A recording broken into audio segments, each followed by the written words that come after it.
ආයුබෝවන් සුබ දවසක් ඔයාලා හැමෝටම මේ වැඩසටහන අද අපි කරන්න හිතුවේ මේ වෙනකොටත් SLMC එකේ එක්ස්ටර්නල් ෆාමසි එක්සෑම් එකට රෙජිස්ටර් වෙලා නැති ඒ සුදුසුකම් තියෙන දරුවන් ඉල්ලීමක් කරලා තියෙනවා ඒගොල්ලන්ට මේ ඇප්ලිකේෂන් එක ෆිල් කරන විදිය ගැන කියන්න කියලා. මොකද සමහර අය මේ පිළිබඳව විස්තර දැනගෙන තියෙන්නේ ඊටාම පරක්කු වෙලා. ඉතින් ඒක නිසා තවමත් ඇප්ලිකේෂන් එක යවන්න අවස්ථාව තියෙන නිසා මම හිතුවා මේක පිළිබඳව කෙටි හඳුන්වා දීමක් කරන්න ඕනි කියලා. අ, මේ වෙනකොට ඔයගොල්ලන්ගේ අධ්‍යාපන සුසුකම් පරීක්ෂා කිරීම සඳහා වන අපොයින්ට්මන්ට්ස් ලබා දීම නවත්තලා තියෙන්නේ. හැබැයි ඒක නැවත පෙබරවාරි මාසෙදී ආරම්භ වෙන බව දැනුම් දීලා තියෙනවා. එතකොට සාමාන්‍යයෙන් මේ මාසේ අවසාන වෙනකන් තමයි apprentice pharmacist registration open වෙලා තිබුණේ. හැබැයි දැනටම සුසුකම් පරීක්ෂා කිරීමේ ඉන්ටර්විව් එක සඳහා දින අවසන් වුණත් ඒක නැවත ඕගලන්ට පෙබරවාරි මාසෙදී ආරම්භ වෙයි. හැබැයි ඕගලන්ට තාමත් ඇප්ලිකේෂන් එක දාන්න පුළුවන්. දාලා රෙජිස්ටර් වෙන්න පුළුවන්කම තියෙනවා. ඉතින් ඒකේ ප්‍රොසීඩර් එක තමයි මේ කියා දෙන්න හදන්නේ සරලව සහ ඉක්මනින් මම කියා දෙන්න. මේක ගැන මුලින් හඳුන්වීමක් කරොත් අවශ්‍ය මූලික අධ්‍යාපන සුදුසුකම් ගැන. මොකද මේක ගැන ගොඩක් අය උනන්දු නිසා GC O level exam එකට ඔයගලන්ට ඉංග්‍රීසි විෂයට S සාමාර්ථයක් තියෙන්න ඕනේ. ඒකත් එක්ක සමත් වෙලා තියෙන්න ඕනේ මේ විෂය විභාගය. ඊට පස්සේ GC A level විද්‍යා විෂයන් තුනක් එක්ක එක් වරකදී සමත් වෙන්න ඕනේ. මේ විෂයන් වලට මෙන්න මේ විෂයන් අදාළ වුණාට කමක් නැහැ කියලා දැනුම් දීලා තියෙනවා. එතකොට මේ විෂයන් තුනක් එක්ක එකවරකදී විද්‍යා විෂය ධාරාවෙන් උසස් පෙළ සමත් වෙලා තියෙන්න ඕනේ. ඊට පස්සේ ඔයාගේ සහතිකවල තියෙන නම, අයදුම් පතේ තියෙන නම සහ හැඳුනුම් පතේ තියෙන නම මේ තුනම එකිනෙකට ගැලපෙන්න ඕනේ. ඒ වගේ මොන හරි වරදක් වෙනසක් තියෙනවා නම් ඒක යාද ආයතනත් එක්ක නිවැරදි කරගන්න ඕනේ. එහෙම නැත්නම් ඒකට ඔයාට දියුණු ප්‍රකාශයක් ලබා දෙන්න වේවි. කොහොමත් මේක නිවැරදි කරගන්න එක තමයි වඩාත් හොඳ. මේ හැරුණු විට තවත් සමාන සුදුසුකම් තියෙනවා කියලා දැනුම් දීලා තියෙන නිසා ඒක ගැන විභාග දෙපාර්තමේන්තුවත් එක්ක කතා කරලා මේ හා සමාන සුදුසුකම් තියෙනවා නම් ඕගොල්ලන්ට ඒක අනුමත කරගන්න ඕනේ. ඒ අනුමත කිරීම නිල සමානතා ලිපියක් මගින් ලබා ගන්න කියලා තියෙනවා. මේක තමයි අධ්‍යාපන සුදුසුකම් පිළිබඳව තියෙන පසුබිම මේ විභාගයට ඉල්ලුම් කිරීම සඳහා. ඊළඟට ෆාමසි එකක් හොයා ගැනීම සහ ඒකේ ෆාමසි එකේ මාස්ටර් ෆාමසිස්ට් කෙනෙක් හොයා ගැනීම සඳහා වන ප්‍රොසෙස් එකේදී පුහුණු වෙන්න ඔයගලන්ට පහසු ෆාමසි එකක් සහ වගකිව යුතු ෆාමසිස්ට් කෙනෙක් නැත්නම් රෙස්පොන්සිබල් ෆාමසිස්ට් කෙනෙක් හොයාගන්න ඕනේ. එයා තමයි ඔයාගේ මාස්ටර් ෆාමසිස්ට් කියලා කියන්නේ. එතකොට ඔයාගේ ළඟම තියෙන ෆාමසි එකක් හොයාගන්න එක තමයි වඩාත් හොඳ. මොකද ඔයා මේ ෆාමසි එකේ වැඩ කරනවා කියලා තමයි ඔයා දැනුම් දෙන්නේ SLMC එකට. එතකොට ඔයා ඒ අදාළ ෆාමසිස්ට් යටතේ ට්‍රේනින් වෙනවා කියලා පුහුණු වෙනවා කියලා ඔයා දැනුම් දෙනවා SLMC එකට මේ ඇප්ලිකේෂන් එක හරහා. ඉතින් ඒ සඳහා ඔයාට ෆාමසියෙකුත් ඕනේ, ෆාමසිස්ට් කෙනෙකුත් ඕනේ. මේ පිළිබඳව ඔයා ළඟම තියෙන ෆාමසි එකත් එක්ක කතා කරන්න. ඔයාට එහෙම කතා කරලා හරි පොසිටිව් ආන්සර් එකක් නැත්නම් ඔයා අපිට මෙසේජ් එකක් දාන්න. අපිත් ඔයාලන්ට උදව්වක් කරන්න බලන්නම් අපිට පුළුවන් විදියට. ඔයා තෝරගන්න ෆාමසිස් SLMC එකේ රෙජිස්ටර් වෙලා ඉන්න ඕනේ. නැත්නම් ශ්‍රී ලංකා මෙඩිකල් කවුන්සිල් එකේ රෙජිස්ටර් වෙලා ඉන්න ඕනේ ෆාමසිස් කෙනෙක් විදියට. මොකද මේ සමහර අය ඉන්නවා ඒගොල්ලන් ඩිග්‍රී එක අරන් තියෙනවා. හැබැයි ඒගොල්ලන් SLMC එකත් එක්ක රෙජිස්ටර් වෙලා නැහැ. ඉතින් ඒක නිසා SLMC එකත් එක්ක රෙජිස්ටර් වෙලා ඉන්න ඕනේ. ඊට පස්සේ ප්‍රජා ඖෂධ වේදිකයෙක් විදිහට NMRA ආයතනය ලියාපදිංචි වෙලා. ඒ කියන්නේ National Medicine Regulatory Authority ආයතනය තමයි ලංකාවේ තියෙන ෆාමසි රෙජිස්ටර් වෙන්නේ. ඒ වගේ රෙජිස්ටර් වෙච්ච ෆාමසි එක සේවය කරමින් ඉන්න කෙනෙක් වෙන්න ඕනේ. මේ වෙන විට සේවය කරමින් ඉන්න ඕනේ. ඒ කියන්නේ ඒ ෆාමසි එක මේ වෙනකොට ලියාපදිංචිය සිද්ධ වෙලා තියෙන ෆාමසි එකක් වෙන්න ඕනේ. ඒකේ ෆාමසි ලයිසන් එක එක්ස්පයර් වෙලා නම් එහෙම නැත්නම් ෆාමසිස්ට් මේ වෙනකොට මේ කාලේ වෙනකොට ෆාමසි එකේ සේවය කරන්නේ නැත්නම් කලින් සේවය කරපු ෆාමසිස්ට් කෙනෙක්ට දැන් ඒ ආයතනය වෙනුවෙන් අත්සන් කරන්න බෑ. ඉතින් ඔයා ඒ ෆාමසි එකේ වැඩ කරනවා. ඔයා වැඩ කරන එක පිළිබඳව සොයා බලන් ඉන්නේ ඔයාගේ මාස්ටර් ෆාමසිස්ට්. ඉතින් මේ දෙන්නම ඔයත් ඒ ෆාමසිස්ට්ුත් ඒ ආයතනයේ සේවය කරමින් ඉන්න ඕනේ. එතකොට එක ෆාමසිස්ට් කෙනෙක්ට අස්සම් කරන්න පුළුවන් වසරකට ජනවාරි 1 වෙනිදා ඉඳන් දෙසැම්බර් 31 වෙනිදා වෙනකන් ගත වෙන වසරකට අවුරුද්දක කාලයට 6 දිනකට විතරයි. මොකද මේ අවුරුද්දක කාලේ වසර මැද්දෙන් නෙමෙයි ගණන් ගන්නේ ජනවාරි 1 වෙනිදා ඉඳන් දෙසැම්බර් 31 වෙනිදා වෙනකන්. එතකොට දෙසැම්බර් 31 වෙනිදාට පස්සේ ආයෙමත් නැවත 6 දිනකට සයින් කිරීමේ අවස්ථාව මාස්ටර් ෆාමසිස්ට් කෙනෙකුට හම්බ වෙනවා. මේ අතරේ ඔයගොල්ලන් දිවුරුම් ප්‍රකාශය සූදානම් කරගන්න ඕනේ. ඒකෙන් ඔයා දැනුම් දෙන්නේ මම මේ වෙනකොට රජයේ ආයතනයක සේවය කරන්නේ නැහැ. මේ ෆාමසි එකේ සේවය සඳහා සූදානම් වෙලා ඉන්නවා කියන එක. ඉතින් ඒක නිසා දිවුරුම් ප්‍රකාශයක් දෙන්න ඕනේ. ඒකේ තේරුම මේකට රජයේ රැකියාවක් කරන කෙනෙකුට මේ විභාගය සඳහා ලියන්න ඉදිරිපත් වෙන්න බෑ. මොකද ඒක සඳහා තමයි දිවුරුම් ප්‍රකාශයකුත් දෙන්න තියෙන්නේ. ඊට පස්සේ මම මේ සඳහා ඔයාලට තවත් පොඩි උදව්වක් වෙන්න දාලා තියෙනවා. මේක සම්පූර්ණ කරන විදිහ තියෙන මේ ඇප්ලිකේෂන් එක ෆෝම් එක ෆිල් කරනකොට මෙන්න මේ විදිය තියෙන්න ඕනේ කියලා. මේකේ ඔයගලන්ට මේ ෆොටෝ එකක් තියෙනවා પાස්පෝර්ට් සයිස් ෆොටෝ එකක් කලවන්න තියෙනවා. ඒ අරුණම අනිත් ටික පුරවන විදිය තමයි මේ දාලා තියෙන්නේ. මම හිතන්නේ ඔයගලන්ට මේකෙන් ගොඩක් පහසුවෙන් තේරුම් ගන්න පුළුවන් මේ ඔයාගේ ඇප්ලිකේෂන් එක කොහොමද ෆිල් කරන්නේ කියලා. මෙතනදී එක තැනක තියෙනවා ඔයාගේ මේ එකක් තියෙනවා ඇප්ලිකේෂන් එක අනිත් එක ඔයාගේ ඉන්ඩෙන්චර් ෆෝම් එක. මේ පළවෙනියට තියෙන ඇප්ලිකේෂන් එක තමයි ඔයා ආයතනයේට ඔයා පිළිබඳව තහවුරු කරන ලියවිල්ල. ඊට පස්සේ අනිත් පැත්තේ තියෙන්නේ ඔයාගේ විභාගය සඳහා අවශ්‍ය වෙන ඉන්ඩෙන්චර් ෆෝම් එක. එතකොට මේ දෙකම මේ ඔයා පුරවලා තියාගන්න ඕනේ. පුරවලා මේකේ PDF එක ගන්න ඕනේ. ඒත් එක්කම මේකේ පුරවනකොට මේක එක තැනක තියෙනවා. හොඳට පරිස්සමෙන් බලන්න. මේ ඔයගලන්ගෙන් බලාපොරොත්තු වෙන සේවා කාලය තමයි උදේ 10ත් රෑ 7ත් අතර කාලය. උදේ 10ත් රෑ 7ත් අතර කාලය ඔයා පුහුණුවන ෆාමසි ඇසිස්ටන්ට් කෙනෙක් විදියට අපරෙන්ටිස් ෆාමසිස්ට් කෙනෙක් වෙන විදියට සේවය කරනවා කියලා මේකේ සේවය කරන්න ඕනේ කියලා මේකේ සඳහන් වෙලා තියෙනවා. එතකොට සමහර ෆාමසි තියෙනවා ඔයගොල්ලන් දන්නවා.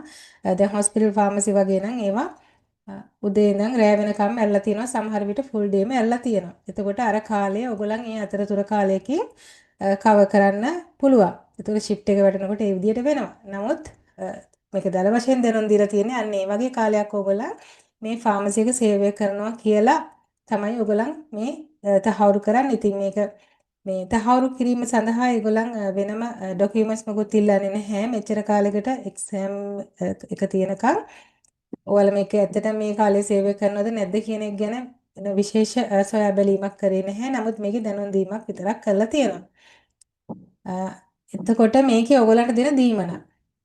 ඔයාලා රැකියාවකට පුහුණු වීම කරන්න යන්නේ. එතකොට ඔයාලට සම්පූර්ණ රැකියාවකට ගියොත් නම් ඔයාලට සාමාන්‍ය ලංකාවේ දැනට තියෙන 27500ක් නේ බේසික් එක. ඒ වගේ මුදලක් ලැබෙනවා. හැබැයි සමහර වෙලාවට ඔයගලන්ට හම්බ වෙන්නේ මේ පුහුණු කාලය තුල දීමනාවක් විතරයි.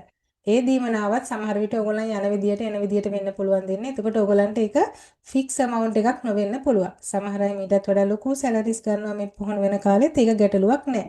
කොහොම වුණත් ඔයාලට සේවා ගිවිසුමක් තියෙනවා නම් තමයි ඔයාලට මේ මුදල් දාන්න පුළුවන්. ඔයා ලබන වැටුප පිළිබඳව ඔයාලට සේවා ගිවිසුමක් නැත්නම් ඇත්තටම මේ ගෙවීම් පිළිබඳව සටහන නොදැම්මට කමක් නැහැ. එතන ඉරක් ගහලා ඒක අතාරින්න පුළුවන් අවශ්‍ය අදාළ නැත්තම්. මොකද සමහර විට ඔයා වැඩ කරන්න යන්නේ මොකක් හරි පිළිගත් ආයතනයක නම් එතකොට ඔයගලන්ට මේ සේවා ගිවිසුමක් ඔයාලට හම්බ වෙන්නේ තව කල් ගියාට පස්සේ. සමහර විට මාසයක් විතර ගියාට පස්සේ. එතකොට ඔයාලට මේ ඩීටේල්ස් දාන්න බෑනේ. එතකොට ඔයාලට මේකේ පොඩි ඉරක් තමයි දාන්න වෙන්නේ. පොඩි කඩ ඉරක් දාන්න. ඒක අමතක කරලා දාන්න පේමන්ට් ගැන අවශ්‍ය නැහැ. ඊට පස්සේ පහළ තියෙනවා ෆාමසිස්ට් සහ අපරෙන්ටිස් ෆාමසිස්ට් කියන දෙන්නම තමන්ගේ විස්තර නැවතත් ඇතුල් කරලා සහ සයින් කරලා ඒ දෙදෙනා වෙනුවෙන් සාක්ෂිකරුවන් දෙදෙනෙක්. ඒ සාක්ෂිකරුවන් දෙදෙනා ඕනෑම කෙනෙක් ගැටලුවක් නැහැ. ඒ පිළිබඳ තනතුරු පිළිබඳව දැනුම් දීමක් නැහැ. ඒක නිසා ඕනෑම කෙනෙක්ට අවුරුදු 18 වැඩි කෙනෙක්ට ඒ වෙනුවෙන් අත්සන් කරන්න පුළුවන්. ඒ දෙදෙනා වෙනුවෙන් දෙදෙනෙක් අත්සන් කරන්න ඕනේ. ඉතින් මේ ටික තමයි ඉන්ඩෙන්චර් ෆෝම් එක ෆිල් කරාට පස්සේ ඔයාලට දකින්න තියෙන විදිහ. එතකොට ඔයා මේකේ PDF එකක් අරගන්න ඕන. ඒත් එක්කම ඔයාගේ අනිත් ડોකියුමන්ට්ස් වලත් PDF එකක් එකට එකතු කරන්න අත්‍යවශ්‍ය කරුණු වල මම එක ගැන දාන්න. ඊට පස්සේ බැංකුවට මුදල් තැන්පත් කරන්න ඕනේ. බැංකුවට මුදල් තැන්පත් කරනකොට බැංක් ඩීටේල්ස් එතකොට බැංක් එක තමයි බැංක් ඔෆ් සිලෝන් බ්‍රාන්ච් එක මරදාන බ්‍රාන්ච් එක account number එක ඔයාලට දීලා තියෙනවා දැන්. එතකොට account holder ශ්‍රී ලංකා මෙඩිකල් කවුන්සිල් amount එක රුපියල් 3500යි. ඔයා exam එක වෙනුවෙන් apprentice pharmacist කෙනෙක් විදිහට register වෙනවා කියන එකට ඔයා ඒ වෙනුවෙන් ගෙවන්න ඕනේ රුපියල් 3500ක්. මේක පැහැදිලිව කියලා තියෙනවා bank slip එකක් මගින් හෝ නැත්නම් ටෙලර් යන්ත්‍රයක් මගින් කරන්න කියලා. එතකොට ඔන්ලයින් ගෙවීමක් විදියට මේක කරන්න එපා. ඊට පස්සේ ගොඩක් අය අහලා තිබුණා ඔන්ලයින් විදියටයි ගෙවුවේ දැන් මොකද කරන්න කියලා. ඉතින් ඔන්ලයින් විදියට නෙවෙයි අර බැංක් ස්ලිප් එකක් හම්බ වෙන්න ඕන නිසා තමයි බැංක් ස්ලිප් එකක් ගන්න පුළුවන් විදියට එක්ක ටෙලර් යන්ත්‍රයක් මගින් නැත්තම් බැංකුවට ගිහිල්ලා බැංකුවේ බැංක් ස්ලිප් එකක් මගින් කරන්න. ටෙලර් යන්ත්‍රයක් මගින් ගත්තාම ඒක ඩිලීට් වෙන්න පුළුවන්. ඒ නිසා ඒකේ මතකතුව ෆොටෝකොපි එකක් අරගන්න. මේ දෙකේම ෆොටෝකොපිස් ඕනි. අප්ලෝඩ් කරනකොට ඇප්ලිකේෂන් එක අයදුම් කරන විදිහ නැත්තම් මේක සබ්මිට් කරන්නේ මෙහෙමයි. SLMC වෙබ්සයිට් එකෙන් ඔයගොල්ලන්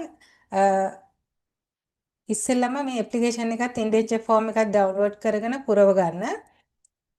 මේක පුරව ගන්න ලින්ක් එක දන්නේ නැත්නම් අපි ලින්ක් එක එවන්නම්. ඇප්ලිකේෂන් එක අරගන්න. ඊට පස්සේ අපරෙන්ටිස් ෆාමසිස් ඊගිනුමක් හදා ගන්න ඕනේ. නැත්නම් ඊමේල් එකක් හදා ගන්න ඕනේ අලුත් එකක් මේ එක්සෑම් එක වෙනුවෙන්. කියන්නේ මේ SLMC එක වෙනුවෙන්. මෙතන ඉඳන් ඉස්සරහට ඔයා ගනුදෙනු කරන්නේ ඒ ඊමේල් එක හරහා. පුරවපු ඇප්ලිකේෂන් එකේ රිසර්ච් ෂීට් එක බෑන්ක් ස්ලිප් එක PDF එකක් විදිහට හදාගන්න. ඒ ડોකියුමන්ට්ස් ටික ඔක්කොම හදලා යවන එක තමයි හොඳම දේ. සබ්මිට් කරන්න කලින් ආයෙත් සැරයක් මතක ඇතුව මේ ලියකියවිලි පරීක්ෂා කරලා බලන්න. මොකද යවුවට පස්සේ මේක දාන්න බැරි වුණා මේක දාන්න බැරි වුණා කියලා මතක් වෙයි. පුරවපු නැති තැන් ගැන ඔයාලට මතක් වෙයි. ඒක නිසා කොච්චර හදිස්සි වුණත් ආයෙත් සැරයක් අරගෙන ඒ ලියකියවිලි ඔක්කොම පරීක්ෂා කරලා බලන්න. ඔයා මේක සබ්මිට් කරන්න ඕනි පාර මෙන්න මේ විදිහට තමයි දාලා තියෙන්නේ. www.slmc.gov.lk ඊට පස්සේ ප්‍රැක්ටිෂනර් කියන එක සිලෙක්ට් කරලා ඊට පස්සේ ෆාමසිස්ට් කියන එක සිලෙක්ට් කරපුවාම ඔයාට මේක අප්ලෝඩ් කරන්න පුළුවන්. දැනට ඉන්ටර්විව් ඩේට්ස් ඉවර වෙලා කියලා තමයි තියෙන්නේ. ඉන්ටර්විව් ඩේට් එක දීලා තියෙනවා නම් ඩේට් එකක් හොයාගන්න පුළුවන්. මම මේක කියන්නේ සමහර විට පෙබරවාරි මාස දිනම් ඔයා මේක දකින්නේ. සමහර විට ආයෙසරයක් ඒගොල්ලන් කිව්වේ මේ ඇප්ලිකේෂන් කෝල් කරන්න ඒගොල්ලන් ඩේට් ඕපන් කරනවා කියලා.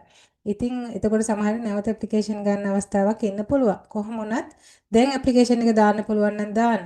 එතකොට ඔයාලා ඩේට් එකක් ආවේ නැති වුණත් කමක් නැහැ. ඒක ඩේට් එකක් ආවේ නැත්නම් ඔයාලට නැවත පෙබ්‍රුවරි වල ආයෙමත් රික්වෙස්ට් කරන්න පුළුවන් වෙයි. කොහොමත් ඔයාලට මෙසේජ් එකක් හම්බ වෙනවා. මේ මෙසේජ් එක ඔයා තියාගන්න. මේක ඊමේල් වලින් තමයි ගොඩක් වෙලාවට එන්නේ. හැබැයි මේක ෆෝන් එකටත් එයි. මේල් එකක් විදියට ආවොත් මේ මේල් එක පරිස්සම් කරලා තියාගන්න. ඊට පස්සේ ඔයාගේ අලුත් account එකක් හදනවනේ account එක හරහා ඔයා submit කරා කියන එක දැනුම් දීලා තියන්න. ඒක ඔයාලට proof එකක් විදියට කරන්න පුළුවන්. ඉන්ටර්විව් ඩේට් එක වෙනස් කරන්න බෑ. ඉන්ටර්විව් ඩේට් එක ඔයාට හම්බුනොත් ඒ ඩේට් එක ඔයාට වෙනස් කරන්න බෑ. ඒක ෆික්ස් ඩේට් එකක්. ඒත් එකම ගොඩක් වෙලාවට ඒක ඔයගලන්ට සිලෙක්ට් කරන්නයි දෙන්නේ. ඉතින් ඒකින්ද ඔයගලන් හොඳට බලලා ඔයාට පුළුවන්ම දවසක් අරගන්න ඒ ඩේට් එක දෙන වෙලාවට. මේක පෝස්ට් කරන්න එපා. මොකද මේක ඔයා අතින් තමයි ගෙනියන්න ඕනේ. මොකද ඔයාට සබ්මිට් කරන්න තියෙන්නේ. ඊට පස්සේ ඔයා මේක අතින් තමයි යවන්න ඕනේ. පෝස්ට් කරන්න එපා කියලා දැනුම් දීලා තියෙනවා.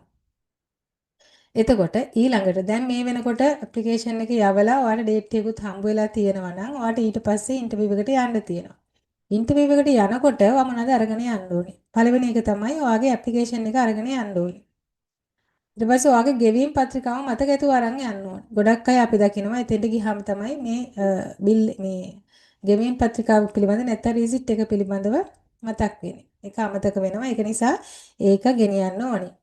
රාජ්‍ය ආයතනයක සේවය කරන්නේ නැහැ කියලා ඔයා දිවුරුම් ප්‍රකාශයක් දෙන්න ඕනේ. ඒ දිවුරුම් ප්‍රකාශයත් ඔයා ගෙනියන්න ඕනේ. මම අර කලින් කිව්ව එක. ඊට පස්සේ පේමන්ට් රිසිප්ට් වල මුල් පිටපත් ගෙනියන්න ඕනේ. පේමන්ට් රිසිප්ට් වල අරගම තමයි අර ගෙවීම් පත්‍රිකාව තමයි. ඒකම තමයි ඒකේ මුල් පිටපත ඕනේ වෙනවා. ඊට පස්සේ ඔරිජිනල් නැෂනල් ඩෙන්ටිටි කාඩ් එක. මේ පේමන්ට් රිසිට් එකයි ගෙවීම් පත්‍රිකාවයි කියන්නේ දෙකම එකයි. ඊට පස්සේ ඔරිජිනල් නැෂනල් කාඩ් එක ඩෙන්ටිටි කාඩ් එක ගෙනියන්න ඕනි. මේ වෙනකොට ඩෙන්ටිටි කාඩ් එක නැති වෙලා හරි තියෙනවා නම් මොන හරි තියෙනවා නම් ඒකට වෙනුවෙන් ඉදිරිපත් කරන්න පුළුවන් ලේඛනයක් ඔයා සූදානම් කරගන්න. විභාග ප්‍රතිඵලවල ලේඛනවල මුල් පිටපත් ගෙනියන්න ඕනි. දැන් මේ දවස්වල ඔය ගම් වතුර හින්දා හරි මොනවා හරි ප්‍රශ්නයක් නිසා ඔයාගේ ප්‍රතිඵල ලේඛන අස්ථානගත වෙලා තියෙනවා නම් ඒ සඳහා ඉදිරිපත් කර හැකි නිල ලියවිල්ලක් ඔයාට විභාග දෙපාර්තමේන්තුව හරහා ලබාගෙන ඔයා තියාගන්න. ඊට පස්සේ પાස්පෝර්ට් ප්‍රමාණය වර්ණ ෆොටෝ එකක් ගන්න කියලා තියෙනවා. પાස්පෝර්ට් ප්‍රමාණය වර්ණ ෆොටෝ එකක්. ඊට පස්සේ රුපියල් 110ක මුද්දරයකුත් එක්ක නම ලිපිනේ ලියපු ලියුම් කවරයක් ගෙනියන්න ඕනේ. මේ ටික තමයි ඔයා මৌলিකව ඉදිරිපත් කරන්න ඕනේ මේ ඉන්ටර්විව් එකට යනකොට. ඉන්ටර්විව් එකේදී බලන්නේ ඔයාගේ මේ ඉදිරිපත් කරලා තියෙන මුල් ලේඛනවල සත්‍යතාවය විතරයි. එතකොට ඒකට ලොකු වෙලාවක් යන්නේ නැහැ. සමහර වෙලාවට විනාඩි 5ක් වෙන්න පුළුවන්, විනාඩි 2ක් 3ක් වෙන්න පුළුවන්. ලොකු වෙලාවක් ගත වෙන්නේ නැහැ. ඔයාගේ මේ මුල් පිටපත් ඉදිරිපත් කිරීම විතරයි එතෙන්දී බලාපොරොත්තු වෙන්නේ. වෙනත් කිසිම දෙයක් ඔයාලගේ හොයලා බලන්නේ නැහැ. ඉතින් මේක තමයි කියන්න තියෙන්නේ ඔයගලන්ට මේ රෙජිස්ට්‍රේෂන් එක සම්බන්ධව. මම හිතනවා ඔයාලගේ තිබිච්ච ගොඩාක් ගැටලු මේක හරහා විසඳලා තියෙවි. තාමත් අවස්ථාව තියෙන නිසා මේ ඇප්ලිකේෂන් එක දාන්න. ඔයාලා මේ අවස්ථාව ගන්න. නැවතත් පෙබරවාරි මාසයේ ඉඳන් ඉන්ටර්විව් සඳහා ඩේට් නිකුත් කරන බව දැන් මම SLNC කතා කරාම කිව්වේ. නැවතත් පෙබරවාරි මාසයේ ඉඳන් මේ සඳහා විවෘත කරනවා කියලා මාර්ගය. ඉතින් එහෙම ඒ අවස්ථාවේදී ඔයගලන්ට ඉන්ටර්විව් ඩේට් එකක් ලැබෙවි. හරි. ඉතින් මේක තමයි පුතා ඔයගලන්ට විශේෂයෙන් දැනුම් දෙන්න තියෙන්නේ. එහෙනම් අද දවසේ මේ පුංචි වැඩසටහන අවසන් කරනවා. ඔයගලගේ පුළුවන් තරම් ප්‍රමාණයක් මේ අවස්ථාවේ මේ chance එක අරගන්න. ඔයගලන් හැමෝටම සුබ දවසක්.